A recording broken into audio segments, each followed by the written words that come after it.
Salut à tous, c'est reparti. Les tours 5 et 7 du tournoi de Lille commentés pour vous et pour moi aussi. Donc mon sixième adversaire n'a pas souhaité que je commente les matchs. Soyez respectés. Donc voilà, en mon sixième adversaire, j'ai gagné 2-1 contre lui. Voilà. Donc reprenons les matchs de la Sunrise, cinquième tour. Alors, au cinquième tour, j'ai rencontré une américaine vivant en Belgique, très sympathique, et qui a également une chaîne. Donc, ils sont plusieurs à avoir fait une chaîne YouTube qui s'appelle la PVP Academy. Je vous conseille fortement d'aller y jeter un œil, c'est très bien foutu, des longues vidéos. Alors on démarre avec... alors j'ai fait une ouverture Limonde de Galard contre Limonde Unis. Très mauvaise ouverture évidemment. Je sais qu'en face il y a une boubombe, ça va faire mal. Voilà. Et donc moi qu'est-ce que je fais? Allez, je tente le coup. Je sais que c'est plutôt mal barré, donc je ne fais pas de bait. J'envoie directement le séisme et c'est réussi. C'est une franche réussite. Le séisme passe. Derrière, j'envoie le Limonde pour encaisser la boubombe. Et on a Articodin qui débarque. Alors, c'est plutôt pas mal Articodin contre Limonde. C'est pas parfait parce que, bon, il fait quand même très mal à la rapide. Lundberger le sait et protège contre le coup de jus. Heureusement, on a le temps d'envoyer le deuxième coup de jus. Mais pendant ce temps-là, Articodin farme l'énergie comme pas possible. Alors là, voilà, là, on est quand même passé à ça de la catastrophe pour Articodin. On va essayer de tuer Articodin à la rapide avec Vigoroth. Évidemment, là, il y a deux Vent-Glace de près chez Articodin. Donc, Vent-Glace, ça fait quand même mal. Et on n'a même pas le temps. C'est terrible parce que du coup, la chargée est partie sur le switch. La deuxième chargée part sur la rapide. Bon, voilà, c'était très très bien joué d'avoir les deux Vent-Glace comme ça. C'était difficile à contrer pour moi. Ensuite, le Vigoroth, bah oui, en même temps, c'est pas évident. Je savais que là, elle était en train de charger le plus possible. Donc, il valait mieux que je fasse ce switch, même si c'est pas un switch qui est très bon. Mais je savais que là, plus Vigoroth restait, plus en face il y avait de l'énergie. Et puis, bah, là, au bout d'un moment, il n'y a rien à faire. Là, il a eu le temps de charger le Piétisol, mais je suis sûr que même, enfin, en deux plaquages, c'est mort aussi, mais bon, voilà. Il achève au Piétisol, Vigoroth revient, et c'est terminé. C'est ce qu'on appelle une fessée.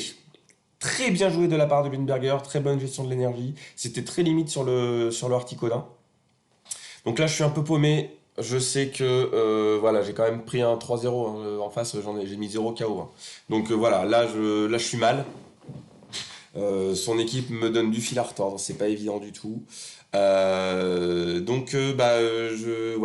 J'essaie de faire une ouverture Vigoroth, c'est possible que pardon, au Salola. C'est possible que ce soit ce que j'ai fait parce que là on voit quand même que l'équipe adverse craint pas mal au Satueur. Blizzard double faiblesse, Limonde de Galard et puis Articodin, donc voilà, c'est quand même plutôt pas mal.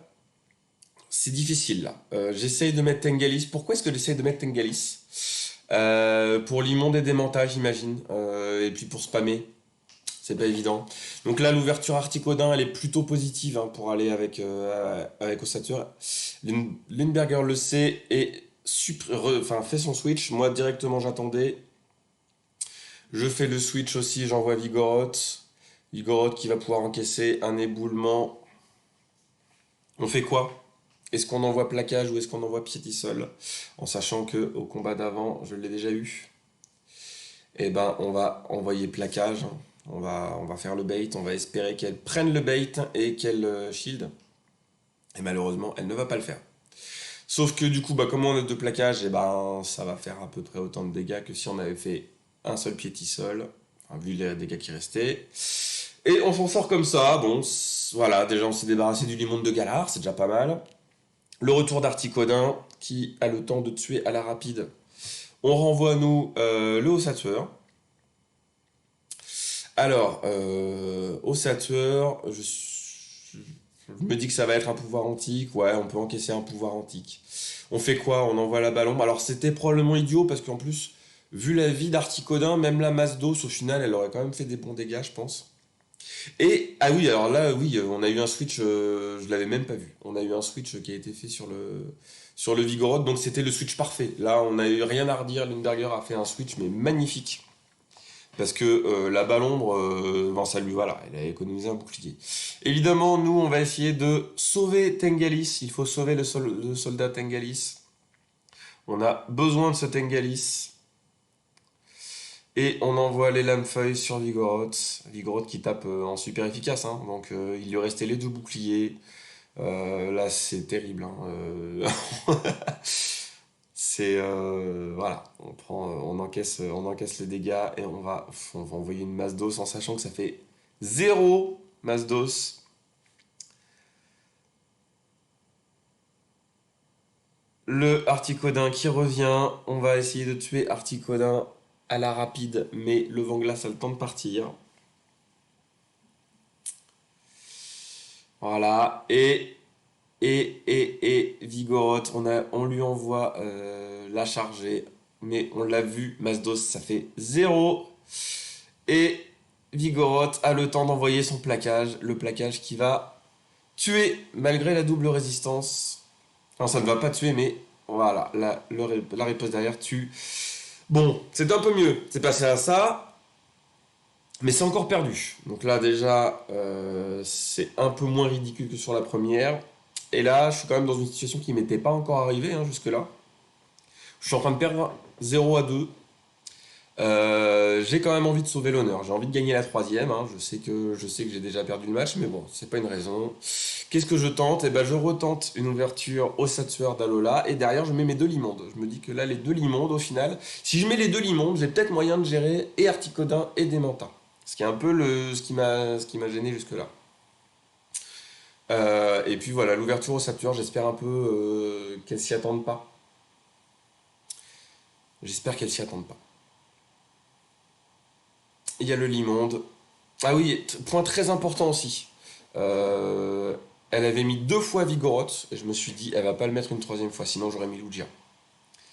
En sachant que Lugia craignait quand même beaucoup de choses derrière, ça aurait été Lugia, il aurait été là seulement pour Vigoroth. Donc là, je prends le pari de dire, il va pas y avoir Vigoroth sur celle-là. Et on va le voir, c'est quand même très important cette décision. Puisque voilà, là, s'il y a Vigoroth qui arrive, ça va être assez difficile de le gérer. Et inversement, s'il n'y a pas Vigoroth, Lugia ne servira à rien. Les bons dégâts de éboulement sur Osatura Lola, on envoie une masse d'os. Alors, masse d'os, ça fait pas grand chose, mais bon, c'est quand même super efficace sur l'immonde de Galar. Ça suffit pas à tuer. Alors là, le switch, il était un peu bizarre, hein. Je sais plus pourquoi j'ai switch à ce moment-là. Je pense un peu dans le feu de l'action. Je me suis dit, allez, je vais l'achever avec l'immonde, je vais commencer à charger. Je fais quoi? Est-ce que cette fois, le séisme, il passe sans bait ou pas? Je tente le coup. Là, j'aurais pas renvoyé directement si j'avais vu que la boule bombe était partie, mais bon. On renvoie le séisme, et là c'est shieldé, ça peut pas marcher à chaque fois. Articodin qui arrive, alors là finalement Articodin, je pense que c'était le meilleur moment pour se le prendre sur le coin de la face, puisque l'éboulement c'est en double faiblesse. Donc effectivement derrière, bah, Lundberger elle est un petit peu contrainte et forcée à shield. Et là, je sais que c'est un vent-glace, mais bon, ça fait quand même des dégâts corrects. Donc voilà, moi je veux vraiment qu'elle se mange un éboulement. Je veux que l'éboulement il parte sur Articodin obscur. Il n'y a pas de raison, il est là pour ça. Effectivement, ça fait des dégâts de malade.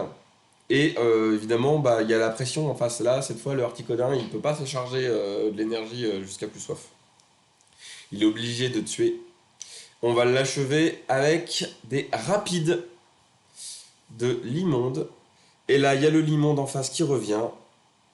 Et bah oui, sauf que cette fois, l'inertie, elle est en ma faveur. Et, euh, et donc voilà, c'était la bonne décision. On n'avait pas Vigoroth en face. La bonne décision, c'était de ne pas aligner Lugia. Et on en a reparlé après avec Lundberger. Elle m'a dit qu'effectivement, elle espérait que je compte sur la présence de Vigoroth pour mettre Lugia. Donc elle avait un peu mis enfin, elle avait fait son équipe autour de Lugia. Donc ne pas mettre Lugia m'a fait gagner cette troisième. On voit aussi que bah, là du coup j'ai fait un petit switch, j'avais très peur que j'avais super peur que la boubombe parte sur l'immonde et en fait bah, il avait pas autant d'énergie que ce que je pensais au Saturn. Donc bah, il s'est passé exactement ce que je craignais, sauf que je m'en sors mais d'un rien. Il aurait vraiment fallu laisser l'immonde en fait. Là retirer l'immonde ça a failli me coûter la victoire. Donc on gagne cette troisième ric-rac, je sauve l'honneur et voilà mon dernier match. Donc à ce moment-là, je suis à 3 victoires, 3 défaites. C'est le tiebreaker contre Savage Boy. Donc on voit qu'il est il est sapé en vénérable, il a la pose rang 10. Donc, ah oui, alors, je vous mets son équipe. Je sais que alors pour le coup, j'ai un énorme avantage sur son équipe, c'est que son équipe craint énormément Osature Alola. Donc, Osature Alola, évidemment faire un match miroir. Ça tue l'immonde de Galar, bon, avec toujours le risque de se manger des éboulements, mais globalement, ça tue l'immonde de Galar. Ça résiste au charme de Gros Doudou, ça tue Articodin et ça tue Noisier. Donc derrière, il n'y a que le démenta à gérer. Donc voilà, j'ai vraiment un énorme avantage sur Savage Boy. Mon Osatura Lola, il peut très difficilement le gérer. Et du coup, derrière, bah, je joue un petit peu. Alors je me dis, allez, il le sait. Il est pas. Voilà, c'est un bon joueur. Il sait qu'il craint mon Osatura. Donc moi, qu'est-ce que je vais lui mettre en ouverture? Je vais mettre l'immonde parce que voilà, je pars du principe que lui, il va ouvrir des mantas. Encore une fois, on a deux débuffers en face, hein, des mantas et Articodin. Ça a été très très joué sur cette cup, les débuffers. Donc voilà, je tente une ouverture Limonde et derrière j'ai mon ossature et mon Limonde de Galar et je me dis allez, de toute façon il peut rien me faire. Mon équipe est super safe. Je réussis à read son ouverture, il a son démenta en face, il reste. Je me fais avoir. Je me dis tiens c'est bizarre il reste. Du coup j'envoie la charger et pile sur le switch. Donc ça me fait rien évidemment. Maintenant je recommence à charger des bombes. Je reste hein, avec Limonde sur son Limonde de Galar. Je me dis, allez, je vais faire des bons dégâts. Il est obligé de shield. Euh, Là, il y a un peu le jeu du bait qui se fait. Donc, moi, je lui mets la pression toujours. Hein. Lui, derrière, il a chargé son énergie comme un fou. Il a au moins deux éboulements de près. Alors, qu'est-ce qu'il fait là? Moi, je dis, il bluffe. Eh ben, il bluffait pas. Il me tue le limon. Donc, forcément, bah, ça fait jamais du bien. Bon, je fais ça quand même en sachant que derrière, bah, je vais pouvoir le tuer avec mon limon de Galar tout en chargeant de l'énergie. Il envoie le deuxième séisme, là, heureusement que je shield. Là, mon limon de Galar, il est bien. D'accord? Il a bien chargé son énergie. Et qu'est-ce qu'il va avoir en face? Eh ben, il remet le démenta. Donc, il doit être un petit peu à sec pour envoyer des mantas sur limon de Galar chargé comme ça. On envoie un éboulement, on envoie le deuxième éboulement juste derrière. Bon, là, il a le temps d'envoyer la bulle d'eau, mais bon, on est quand même pas mal. Voilà, on envoie le deuxième éboulement. Alors c'est un éboulement à -1. Il va garder son deuxième bouclier et il va encaisser cet éboulement. Nous, on renvoie un éboulement. On va vraiment le spammer énorme. On essaye d'empêcher des mantas de s'installer. Vous avez vu la vie de Demanta, il est obligé de balancer une chargée. D'ailleurs, ça va être un laser glace pour essayer de tuer, mais ça va même pas suffire à tuer. Et qu'est-ce qu'on fait? Bah, on envoie au Saturn pour essayer de commencer à faire de l'énergie sur le dos de ce pauvre Demanta. Il a eu le réflexe, il a retiré son Demanta directement, mais derrière, tout ce qu'il a, c'est Articodin. Il y a le pouvoir antique que je vais shield. On envoie la balle ombre en disant allez, fuck le bait, c'est pour les faibles. La balle ombre, bon, il prend pas le bait, mais c'est pas super grave. Alors en plus, là, je fais un peu n'importe quoi parce que vu la vie qui lui restait, la stratégie, c'était quand même plutôt d'envoyer la masse d'os. Je pense que ça tuait là, la masse d'os. Bon, au final, on tue à la rapide. Et puis on va envoyer des masses d'os sur des mantas. Donc une attaque qui fait 0 en double résisté, pas stabé, mais ça va quand même suffire parce qu'il était quand même vraiment à sec des mantas. Donc là je suis bien dans mon match, je suis content, j'ai bien ri de l'adversaire.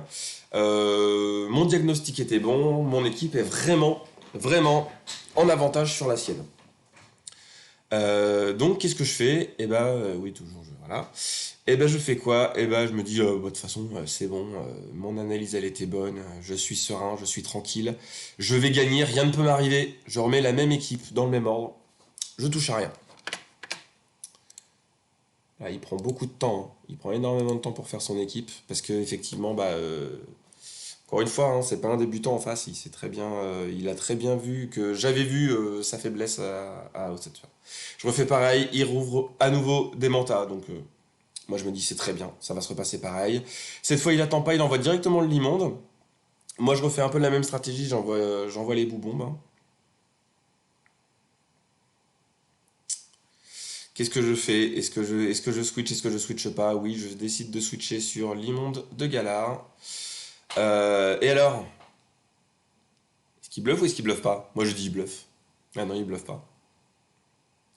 Donc c'est un peu un move avec lequel j'ai régulièrement mes adversaires, de faire semblant de bluffer. Et là c'est lui qui gagne à ce jeu-là, 2 fois de suite, hein. Et moi, du coup, il prend pas, il a bien compris que là, du coup, je bluffais pas non plus. Donc lui, il a shield le séisme et il est bourré d'énergie contre mon Ossature. Voilà, il est bourré d'énergie, il envoie 2 éboulements de suite, donc bah, je suis un peu contraint de sauver le soldat Ossature. Surtout, voilà, le deuxième c'était un séisme, donc ça tuait, hein. Là, c'est à moi d'avoir de l'énergie sur mon Ossature, il renvoie le démenta. On va faire des bons dégâts avec la balombre. Voilà, donc ça fait quand même midlife à la balombre. Il sait que de toute façon j'ai plus de bouclier, hein, plus personne n'a de bouclier là, donc si il lui en reste un, je sais plus. Ah, il lui reste un bouclier, et là je fais ce switch. Ben pareil, c'était un peu bête, voilà. Est-ce qu'il fallait rester, est-ce qu'il fallait pas rester? Je pense qu'il fallait effectivement partir, mais peut-être pas de cette manière-là. En tout cas là, on se retrouve avec un noisier qui est super safe, hein. L'immonde ne peut rien lui faire, donc en plus là je me tue avec le côté de mon téléphone qui m'empêche de charger comme il faut, mais bon, voilà, on envoie 3 boubombes de suite, mais derrière Noisier, il charge avec Balgren. Il est à 100 d'énergie là, enfin, je sais très bien que, donc là, s'il envoie son méga fouet, je pense que c'est parce que il peut plus charger en fait, il a déjà toute son énergie. Et donc je sais que là, bah oui, au 7 heures, il va prendre son Fatal Foudre, peut-être même un méga fouet, mais on s'en fiche, ça tue. Voilà, alors le méga fouet tue pas, mais bon voilà, Demanta revient. Euh, on envoie la masse dose, ça va faire 0. Donc voilà comment on perd ce deuxième match.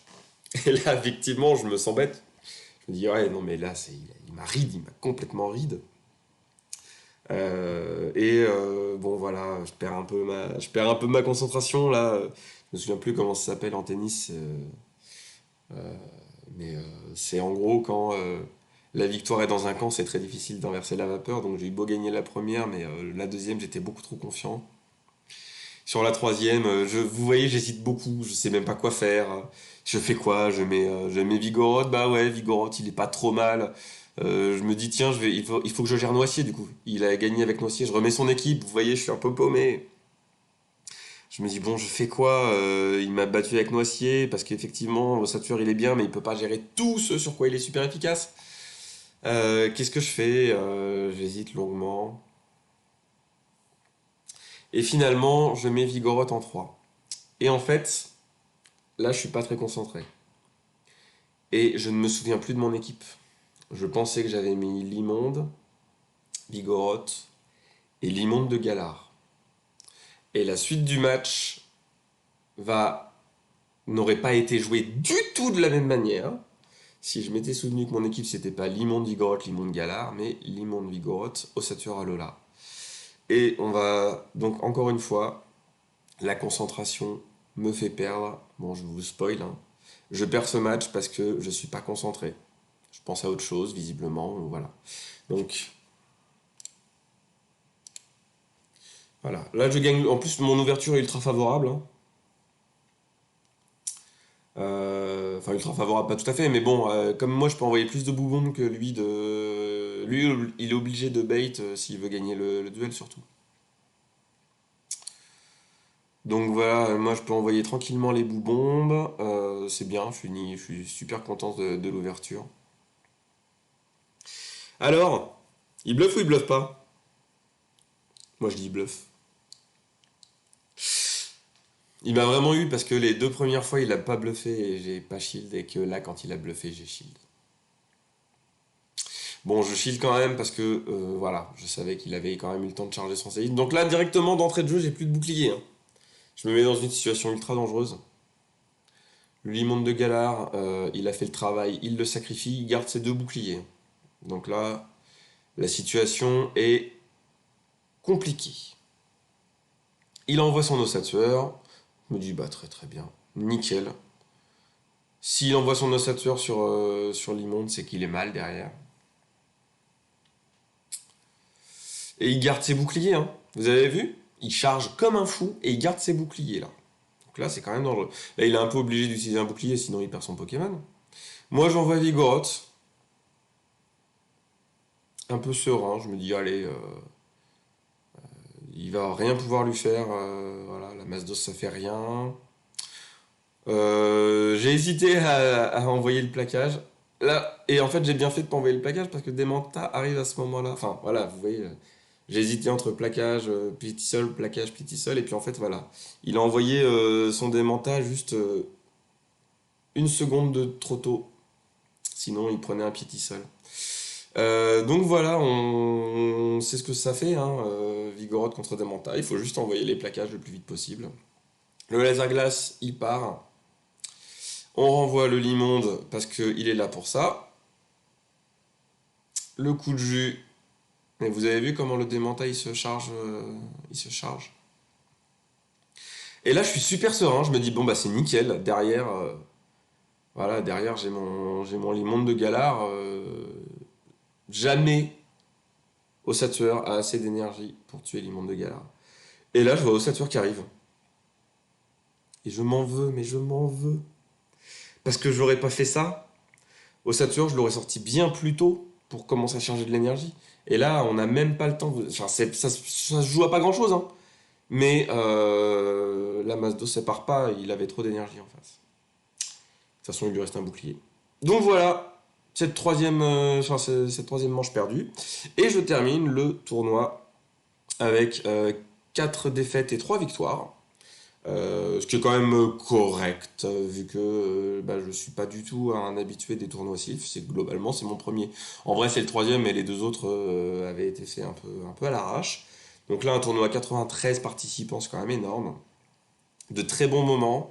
Ça m'a permis bah, de faire confiance à Lugia, hein, on a pu le voir, est quand même super pique. Vraiment, vraiment très très bon. Tengalis, beaucoup plus fragile, parce qu'en fait... bah, son double type, donc oui, il a les faiblesses des plantes évidemment, mais en plus de ça, bah, il a la faiblesse à charme, il a la faiblesse combat. Donc plutôt très mauvaise idée Tengalis, hein. Les fois où il a fallu qu'il fasse le taf, il a quand même fait le taf, mais bon, c'était quand même pas exceptionnel. Donc voilà. Par contre, moi le MVP là, c'est l'immonde que j'ai mis vraiment en dernière minute. C'est le seul que j'ai monté d'ailleurs dans l'équipe, hein. Tout le reste, je les avais déjà montés. Donc là, le Limon, je l'ai monté un peu en dernière minute pour gérer les démentas. Et heureusement, parce qu'il m'a fait le taf sur toutes mes victoires. Il était là et les défaites, c'était pas de sa faute. Donc voilà. Bon, encore une fois, un super tournoi. Merci à tous mes adversaires. Merci à tous ceux qui regardent les vidéos du tournoi. Merci aux organisateurs du tournoi. Et puis, on se retrouve très vite pour de nouvelles analyses de Sunrise, puisqu'il y a une nouvelle Sunrise qui démarre ce soir sur le Discord de Tours. Et donc voilà. Et donc j'ai changé un peu mon équipe et j'ai fait quelque chose d'un petit peu plus spicy et je pense qu'il y aura à nouveau de quoi commenter, de quoi s'amuser. Merci à tous, au revoir.